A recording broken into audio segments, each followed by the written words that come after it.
चलिए जैसे एक और क्वेश्चन ले लेते हैं। जैसे मान चलिए हम लोग का अमाउंट कितना है 5,000 रुपया। कितना है 5,000 रुपया। अमाउंट कितना है 5,000 रुपया और दर कितना है 20%, 25% रखिए इनकी दर 25%। आपको कितना का टाइम दिया है तो टाइम बोलिएगा हमको 2 साल के दिया है। कितने का 2 साल का। कहने का मतलब किसी से आप 5,000 रुपया उधार लेके आए हैं, आप मांगे हैं टाइम हम मेरे को 2 साल दीजिए, तो इंसान बोला है आपको 25% का हिसाब से देंगे। 25% मतलब 25% का मतलब क्या होता है समझते हैं?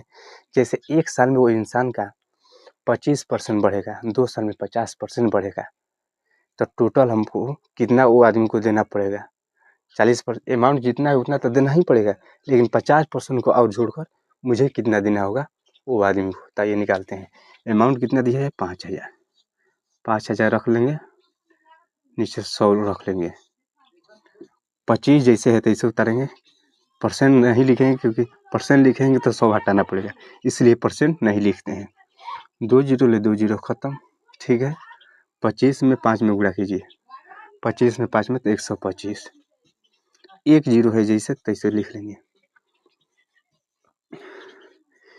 ये 5,000 का 25% होगा 1,250 रुपये, लेकिन 1,250 का आपको 25% निकालना है।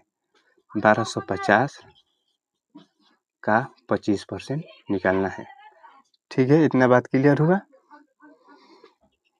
25% निकालना है तो कितना हुआ पता है? 25 चौके, यानी इसको हम लोग 5 मत में कटाएंगे, जीरो जैसे है तैसे। इसका हुआ आपको 50 रुपया, यानी 5,000 का आपको 25% होगा 1,250 रुपया। 5,000 का 25% होगा 1,250 रुपया, लेकिन 1,250 का 25% होगा आप सभी को 50 रुपया, ठीक है। लेकिन टाइम कितना दिया है 2 बरस। 2 बरस, तो 2 बरस का एक फार्मूला हम लिखे हुए हैं। पहले का जो अमाउंट निकाले हैं 1,250 रुपया, 1,250 में और ये 2 में गुणा करेंगे। दूसरा का जो अमाउंट निकाले हैं 50 रुपया, तो 50 में ये 1 में गुणा करेंगे। दोनों अमाउंट को बारी बारी से दोनों में गुणा कर देंगे, यानी दोनों में सटा देंगे, ठीक है। इतना बात क्लियर।